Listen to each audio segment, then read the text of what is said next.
Hello everyone, this is Mario. Welcome back to my channel and welcome to stage 6 of the Critérium du Dauphiné 2019 in Pro Cycling Manager. Today the riders face the longest stage of this race. It's almost 230 kilometers long and it's very hilly throughout the entire race, especially in the end where we have a category 2 climb. Although it does look like a category 1 climb, it's really steep. It's not that long, but it's quite steep, and it will take the riders very close to the finish.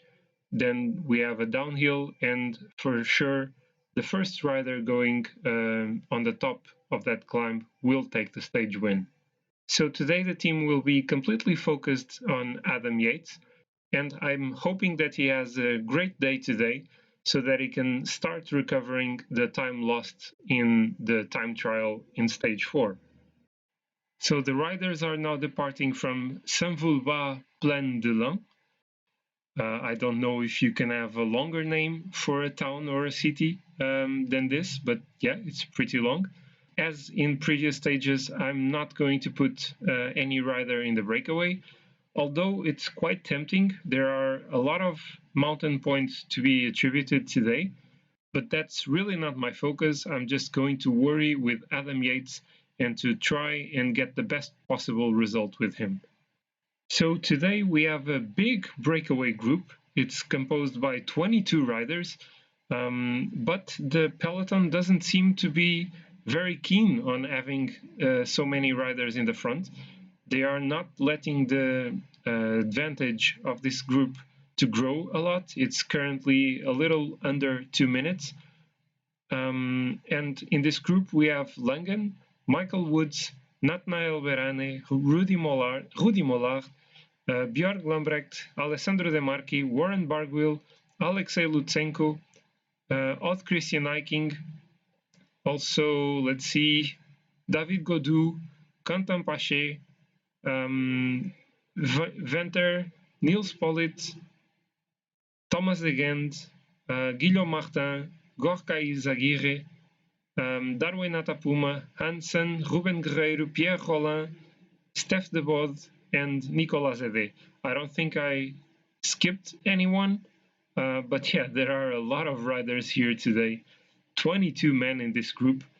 And as you can see, the difference they have over the peloton is not increasing, so the pace is not that slow back in the peloton. So almost 80 kilometers were completed in this stage. The lead of the breakaway group is still just a little over 2 minutes, so the peloton really doesn't want them to get a big advantage, because, well, they are worried that these riders can actually go to the end of the stage and take the win. So the riders are now starting the ascension to Col de la Chambotte. It's a category 2 climb. It's not very long, 5.8 kilometers, but really steep at an average of 7.4%. But the first half of this climb is quite easy, but then things get far more complicated in the final kilometers, with a lot of sections over 10%. So the breakaway group is 2 kilometers away from the top of this climb. Alessandro De Marchi is leading the group. Is anyone going to attack for the KOM points? 1.5 kilometers to go, and De Marchi is the one launching the attack first. He's followed by Guillaume Martin, then Björg Lambrecht. The other riders are having difficulties in following them.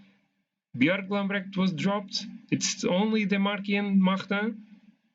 Martin is really interested in these points. He's second in the mountain classification, but it seems like it's going to be De Marchi taking top points here. So the breakaway riders are now attacking for the Côte de la Chaux. It's a category 4 climb. Alessandro De Marchi was again the first one to attack, but now Warren Barguil and Michael Woods are going to take the points here. They are followed by Guillaume Martin and Odd Christian Eiking, and it was Michael Woods taking the points in this one. And in the breakaway, we are again approaching the KOM points for Col du Frêne. Michael Woods launches the attack, followed by Langen and Guillaume Martin. Alessandro De Marchi is also trying to take points here. And it's going to be Michael Woods again, the strongest. No, it was overtaken by Langen in the end. And Alessandro De Marchi, I think, got the final point in this one.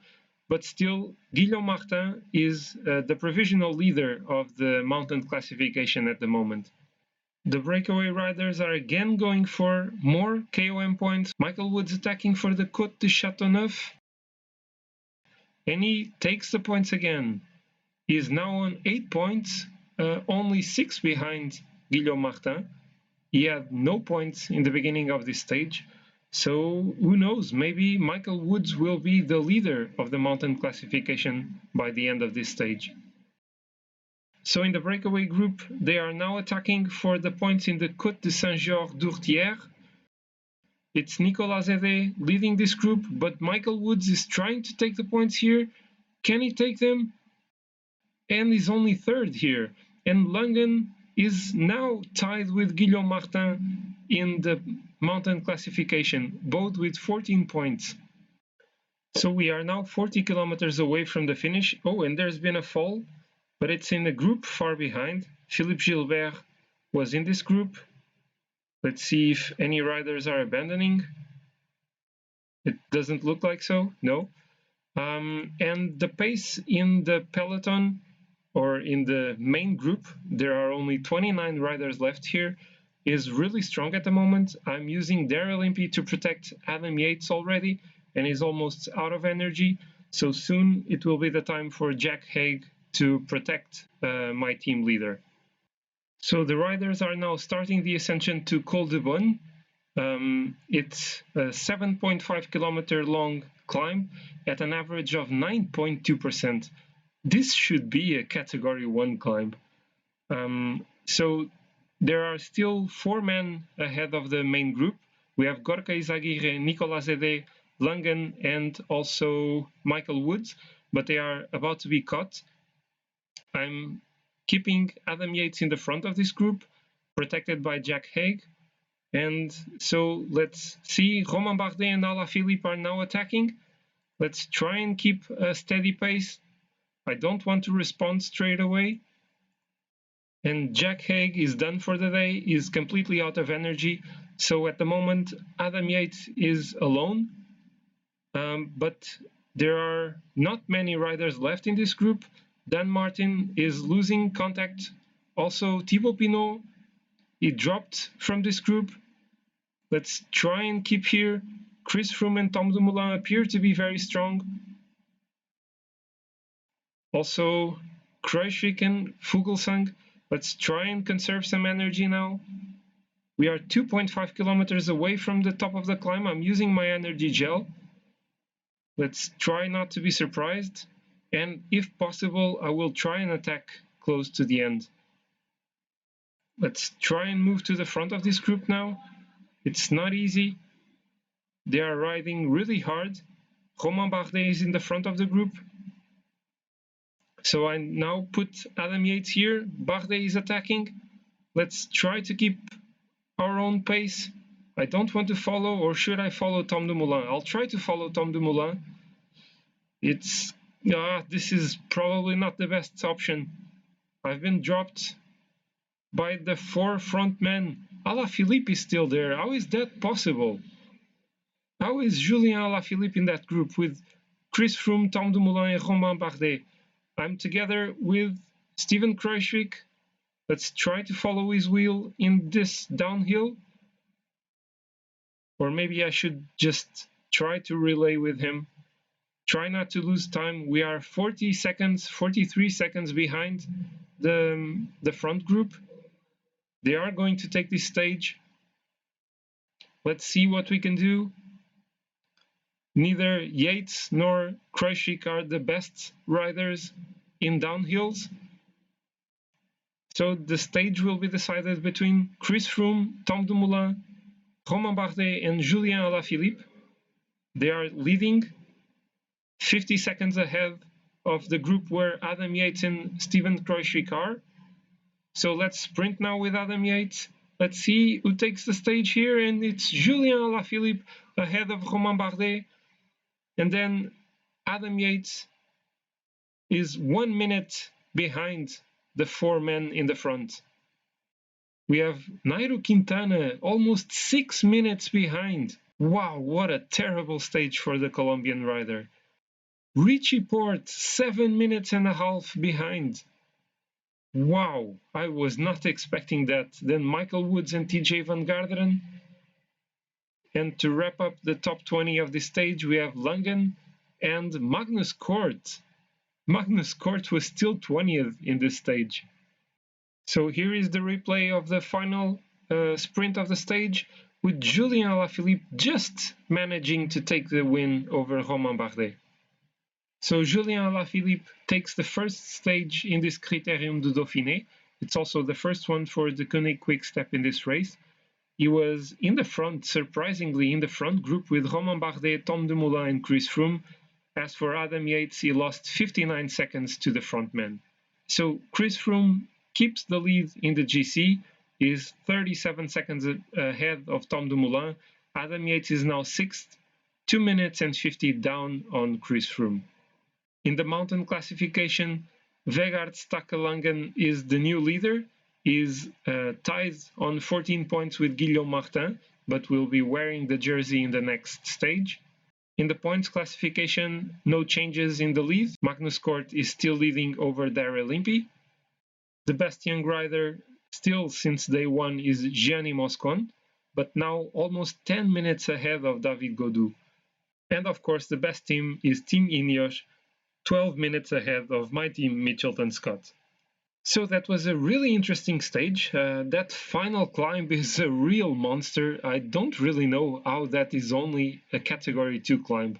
Only 4 riders managed to get to the finish line in the same group, so with the same time as the winner, who was surprisingly Julien Alaphilippe.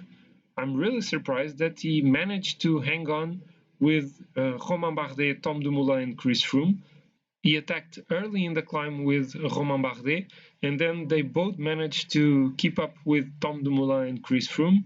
As for Adam Yates, he was 5th in the stage, 59 seconds behind the 4 riders in the front group. It's not a bad result, especially when we think that Dan Martin lost almost 4 minutes. Nairo Quintana was only 13th, almost 6 minutes behind, and Richie Porte lost 7 minutes and 25 seconds in this stage. We also managed to gain some time on Thibaut Pinot and Jakob Fuglsang, so it was not the worst stage ever. In the GC, Chris Froome keeps the lead, although he lost 4 seconds to Tom Dumoulin because of time bonifications in the end.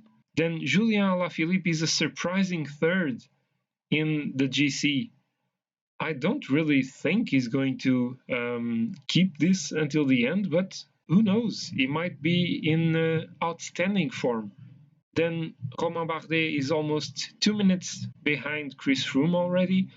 Kruijswijk is 2:13 behind, and my team leader Adam Yates is 2 minutes and 50 seconds down on Chris Froome. So to get to the top 3 finish that I want, I still have a lot of work to do, and I really need good race day condition for the next stage to try and do that. I'm expecting Julien Alaphilippe to not be able to keep up with the stronger riders in the next stage, but to gain almost a minute to Romain Bardet is not going to be easy. So the next stage, the Queen stage of this race, it's going to be probably the deciding factor for this race, for the GC, and I will have to do everything perfectly right in this stage to get to the top 3 that I want to take in the end. So I hope you guys have enjoyed this stage. It was really fun to ride. That final climb is really massive. It created bigger differences between the GC contenders than I was expecting, and so I can only hope that the next stage is as exciting as this one. So if you have enjoyed this, please like my video. Also, please comment below on what you think I should have done better strategy-wise. And if you haven't done so yet, Please subscribe to my channel, I really appreciate your support, and I hope to see you all next time for Stage 7 of the Critérium du Dauphiné 2019 in Pro Cycling Manager. Bye!